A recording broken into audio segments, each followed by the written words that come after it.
coming out to cover this. We've had a series of pretty tragic events here over the past week. I'm joined here by Alderwoman Larissa Taylor, whose district the sad loss of the 9-year-old girl occurred. And without further ado, I would like to turn the podium over to her. All right, thank you so much. I really appreciate the fact that you guys would like to come out and allow us to share some statements regarding this tragedy that has happened in our district. And it truly is indeed a tragedy to happen so close to the holiday where a young life is lost. But it also sheds light that we need to do something because, as I understand, there wasn't any working smoke detectors and smoke alarms and or fire alarms, and we need to make sure that each and every household has that working smoke detectors and fire alarms, so that a young life is not lost to such a tragedy as this. In addition to an elderly person now being hospitalized and fighting for her life as well. One of the things that I strive for in our district is to make sure that each and every person has not just affordable housing, but acceptable housing. And so we need to keep working at that. Keep making sure that housing is acceptable and that people are not susceptible to fires easily started in their homes. And so it's going to take the effort of all of us working together to make sure that we're checking on our neighbors and making sure that that they are okay and that things are okay in their surroundings as well. So I'll continue to do that as an alderperson and offer support in the areas where it's needed in our district. Well, thank you again for allowing us to make that statement and just pour out our hearts, and we'll just keep watch over each and every one of our neighbors so that they're safe. Okay, thank you. Thank you, Alderwoman Taylor. Your dedication to the community and those most in need is noteworthy, and I appreciate you coming out here today. Mayor Cavalier Johnson is unable to join us today. He wanted desperately to be here, and something pulled him in a different direction. I'd like to offer a few remarks on his behalf, and then I'll give you my own remarks. The mayor wishes to say that he knows he speaks for the entire city as he offers condolences to the family of this child that died. He acknowledges we are all deeply saddened by the death and the serious injury. He remarks that emotion motivates us. The message to everyone today is very straightforward. Take steps to reduce fire danger. Most importantly, make sure your smoke alarm is working. He acknowledges that our investigators have advised him that they're not certain about the cause of the fire on Servite Drive yet, but it does not presently appear to be suspicious.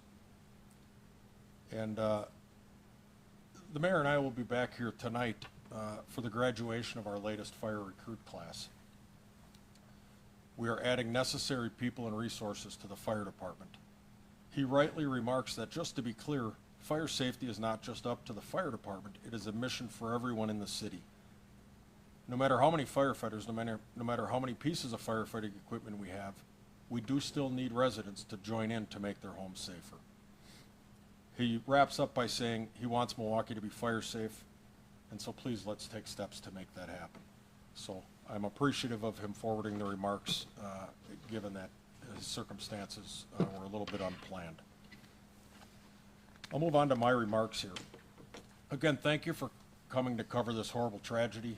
I know that it must take a toll on you all as well to constantly report on these sorts of things. But more importantly, thank you for helping us to amplify our message of prevention as we head into the holiday seasons. I'm going to follow a chronology here. On Sunday, November 12, 2023 at 8:27 p.m., MFD responded to a fire on the 10th floor of a 14-story high-rise building housing elderly occupants. Arriving about 4 minutes later, MFD set into motion its high-rise firefighting standard operating guideline, ultimately requiring a high-rise second alarm, bringing an enormous complement of 9 fire engines, 8 ladder trucks, both of our heavy rescues, 8 paramedic units, 10 Bell ambulances, 9 chief officers, and numerous other specialty units. Against an upper floor wind-driven fire, initial responding companies fought back horrific fire conditions, successfully rescuing numerous trapped occupants. Smoke alarms were sounding. No sprinklers were observed. Several received EMS care at the scene and needed nothing further. One resident was transported in critical condition to Columbia St. Mary's by Milwaukee Fire Department paramedic unit. As of our last notification, that person is still alive.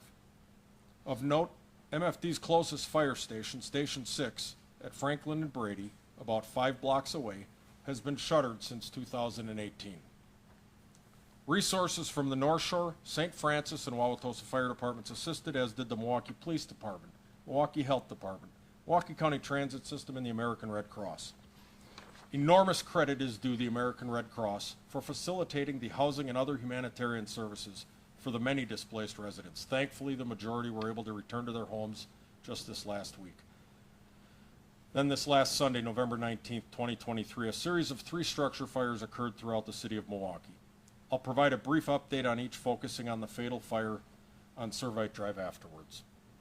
At 11:20 a.m., MFD responded within 4 minutes to 2256 South 12th Street to find fire on multiple floors of a wood frame home, bringing that fire under control within under 25 minutes. While smoke alarms were present, they were not functioning. Occupants had to first discover the fire and then alert each other in order to evacuate. Thankfully, there were no injuries to occupants or firefighters. Of note, Fire Station 31, shuttered since 2018, is the nearest fire station to this address. It is just over 5 blocks away. No sprinklers were observed in this home. As we continue to investigate for cause, we do believe strongly that unhoused persons squatting in the rear stairwell may have carelessly misused flammable materials, contributing to or causing this fire. While that fire was being fought, MFD was sent at 11:25 a.m. to 8520 North Servite Drive, arriving within 3 minutes. I'll finish this series and return to this occurrence with more details on that fire. Then at 12:52 p.m., MFD crews responded to 1472 North Franklin Place within 4 minutes and quickly extinguished fire in and around living room furniture. As this occurred, MFD's only ladder company east of the Milwaukee River, Ladder Company 5, coming from Bartlett and Park, successfully rescued a trapped occupant from behind a second floor window. Thankfully, she was treated and transported by Milwaukee Fire Department paramedic unit and is expected to be fine. When she was unable to evacuate due to the smoke conditions, she had the presence of mind to shelter in her bedroom, closing the door, staying near her window so she could alert us to her presence, buying just enough time for us to get to her. Similar to the Cambridge high-rise fire, Fire Station 6 at Franklin and Brady is the nearest fire station, but has been shuttered since 2018. There were working smoke alarms in this home. No sprinklers were observed, and that cause remains under investigation. Now let's go back to Sunday morning's sad fire at 8520 North Servite Drive. Our nearest fire station, Station 39 at 80th and Bradley, responded and worked for the duration of the fire. Against high heat conditions, a well-advanced fire, zero visibility, and an extremely densely packed environment, Engine 39 and Ladder Truck 7 pushed the fire back and located the elderly victim in a bedroom, rescuing her to the outside. Engine Company 8 continued the search, locating and removing the 9-year-old to the outside. Both received immediate EMS care and were transported in paramedic units to Freighter and Children's Hospital, respectively. Sadly, as we now know, the 9-year-old girl succumbed to her injuries a short while later. At this fire, a smoke detector was located within the apartment, but was found non-operational and was not heard to be alarming during the MFD's fire attack and search operations. No sprinklers were observed in this 8-unit apartment building. The cause of this fire, again, remains under investigation. We do not believe it to be suspicious, but there is a large amount of debris to sift through in this investigation. Now, in summary, I've just detailed 4 fires within a 1-week span. Milwaukee firefighters, with able assistance from our shared services partners, handled incredibly difficult fires, some simultaneously, rescuing numerous individuals. And again, sadly, a 9-year-old has perished as a result of one of these fires. Here is the message. Get a smoke alarm. Get a smoke alarm. Get a smoke alarm. If you live in an apartment building, your landlord is required to provide you with a smoke alarm. Understand that if your landlord has provided a smoke alarm, a tenant must still test this smoke alarm every 6 months, we recommend, to ensure that it's in working order. If they find it not in working order, recontact your landlord. If you're in a single or a two-family home, please do not hesitate to contact the Milwaukee Fire Department Smoke Alarm Hotline, a 24-hour bilingual hotline, 414-286-8980. If you leave your information, we'll reach out to you. We'll schedule a visit at a time that works for you. You can also make this request quite easily from your mobile device using Milwaukee's Mobile Action app. In summation, I would say let's keep an eye on our neighbors. Let's be very safe as we prepare our holiday meals. And if we haven't said it enough, please, please, please get a smoke alarm. We can't emphasize this enough. This is a horrible loss for this family coming into the holiday season. And anytime a child is involved, it's brutal. And I'll close on that. Any questions? Yeah, if we could talk about the fatal fire a little bit. Can you just explain the conditions your firefighters were walking into when it comes to the amount of items that they encountered and the challenges that Absolutely. Absolutely. It was extremely densely packed, extremely tightly configured furniture arrangements. I just had the opportunity to talk to one of our earliest arriving captains at that fire, who describes how terribly difficult it was just to access and then physically create space to remove the elderly lady. And she was the first victim found. All of this in zero visibility, with fire that you believe you've knocked down, but you don't know to 100% with 100% certainty that that's fact as you're crawling around in there. The heat does let up a little bit during an extinguishment, but it's by no means comfortable. So the conditions are extremely difficult when you're in there, especially when you know you have people trapped inside, because you're moving at a accelerated pace, which can find firefighters overextending and in harm's way, more harm's way. Chief, I know at least several years ago, if I read correctly, you guys were required to do rental inspections. Am I understanding that correctly? And also, where's the status of that? I mean, how often are firefighters going in? I don't know what you're talking about Okay. with rental inspections. Well, let me rephrase the question then. Is it really on the tenants that need to come forward as opposed to the landlord, or what really should be done here so that ensure that there are smart working smoke alarms? So we need everybody to partner in this. This is not a situation where it's appropriate for either party to just sit back and say this is somebody else's problem. We are talking about human lives. This is beyond the pale of what checkbox or what procedure should be followed. Everybody has to have an investment. My God, everybody has to at least have an investment in their own life. So it is on both parties. If you've ever dealt with rental properties, you understand that a landlord has limitations as to when they can or cannot come into that rental space. That's someone's home, their domicile. That's their private area. So conversely, if I'm the person living in that space, I should have a vested interest in making sure that the device that exists for my life safety is functioning. So I hope that answers your question. Everybody needs to be invested in this. I know the press release said non-functioning smoke alarm, not working. Do you know if, like someone took the batteries out, or if it just had run its course and the batteries were dead? I don't have that level of specificity for the cause on this. I'm sorry. Oh, no, that's okay. And then, do you know how many people were inside the home? Was it just the older woman and the young girl? Just the two, that's correct. Chief, I believe in the original press release that went out, the conditions of the home were described as, I believe, hoarding-like conditions. You're talking about deeply packed as well today. I spoke briefly with the family of Louisville. They took some offense to the term hoarding-like conditions. I guess I'm asking, what would qualify as hoarding conditions as far as what your firefighters experience? Sure, and I guess I would tell you, Bruce, I'm not gonna get in a battle of words after a 9-year-old girl has died. Any other questions? How are your firefighters doing? I appreciate you asking that. We've got one of our chaplains here, Doyle Spruer. They take these hits pretty hard when a child has died. So they're doing good. We have a real good peer support team, and we've got, they're gonna turn around and they'll be okay. I appreciate you asking. You guys have reached out numerous times, taking fire alarms to people's homes. How frustrating is it that there are still so many calls without working fire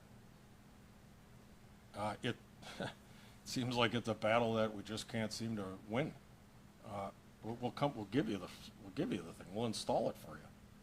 All you got to do is call, and we have limitations on the numbers of these that we have, but we're nowhere near running out of them. So just call. We will come there. Just call. We will come there. I promise you. And quite frankly, I know that our firefighters find themselves oftentimes, because we do have a limited stock, and we are really supposed to only put them in 1 and 2 family homes. But I can tell you right now that if somebody calls and they're in an apartment building and there's 6 kids running around, we're putting a smoke alarm up. We're not getting into a battle of wits about, this is how important this is. It's horribly frustrating. Chief, you described 4 in a week. Is that a lot in terms of what you guys experience, and if so? why? Firewise? Yeah, actually it's fairly average. The density of the 3 on the one day within just a short couple hours was pretty abnormal. I mean, if we had tipped the scales and had one more major emergency, we'd have really been hurt. And there was a time where our map was pretty empty of resources. But I credit the shared services with coming in and backfilling and keeping our stations at least with somebody in them to go respond. It's a incredibly important relationship. Do you happen to know off the top of your head how many children have fallen victim to fires this year? Year to date in 2023, between the age of 0 and 18, we've had 2 fire fatalities. 19 to 35, 3, 36 to 59, 1, and then 60 plus 7. Do you know how many other units were impacted by the fire? At Servite, I believe we had smoke damage in both directions. And I think everybody in the building was impacted because we had to DC the electric and the gas to the building, which makes it pretty unlivable, as you might imagine. There you go. I noticed a theme in your remarks of shuttered fire stations near some of these calls. What can be done to fix that? Well, it's being done. It's being done. And I guess I get to a certain point where I'm just not really concerned with what anybody thinks about what I'm about to say. But we have a mayor in the city of Milwaukee who, for the first time in my career, has stepped forward and has taken aggressive and extremely uncomfortable steps to build bridges with Madison to ensure this city didn't implode. That's important. The result of Act 12 is allowing us to actually add a fire station next year, add a paramedic unit next year. And each year beyond that, we are going to be able to rebuild this fire department so that Engine 6 can reopen, Engine 31 can reopen. These are very real response times. And those were still pretty good response times. That was because the next available fire engine happened to be available. I don't know if people realize how many times that configuration does not exist. So what can be done is, thankfully, it is being done right now. I credit Mayor Johnson, I credit County Exec Crowley, and I credit their partners in Madison who were able to build some sort of bridge out of this fractured relationship. Because real people are affected by these decisions. So I can't say enough about the fact that we are now able to start bringing this back from an overtaxed fire department to something that is a little more suitable to the needs of the community. Adding a fire station for the first time in how many years do you think? An official fire station on the tax rolls, I honestly don't think it was since maybe the 70s or 80s. It was a long time ago. It's nice you're welcoming a recruit class after a week that you guys have just had. How does it underscore maybe your message to them about really what they're walking into? Well, it's the reality of it. If you listen to people that are not in the fire service, you'll hear them remark frequently that you guys don't go to fires anymore. And this is a narrative that's been driven by people who are not in the fire service. The problem with it is they forgot to tell us, because we're sure going to a lot of fires lately. Past couple of years, we've been breaking records on all of our run totals. And I'm just so thankful I get to work with the Milwaukee Fire Department. I get to work with all these folks who are dedicated to do this through the good times and the bad. I'm just trying to get them some more good times. But they have to be aware. It's like signing up to go into the military because you think it's a good idea, you're gonna be able to go to college, and then all of a sudden a war breaks out. Right? How many times have you heard that story? In the fire service, there are many things you can do aside from fighting fires. But never forget one of our primary functions, when needed, is to provide a force to go and adequately overwhelm that fire and rescue the lives from the fire. That can't be done on the cheap. And we're at a point where we can finally start to thicken this thing up a little bit. Anything we're missing that you really wanted to say or hit on today? I feel like I had a whole bunch of other things to say, and I think I've run my course. Okay. I guess I'll wrap up with, I can't thank Alderwoman Taylor enough for coming out here. This was in her district, and I notified her in real time it was going on, and the first thing she said to me was like, okay, I'll come to the scene. And like, people don't always respond that way, so it felt good. It felt like we're part of the team here, so that's all I have.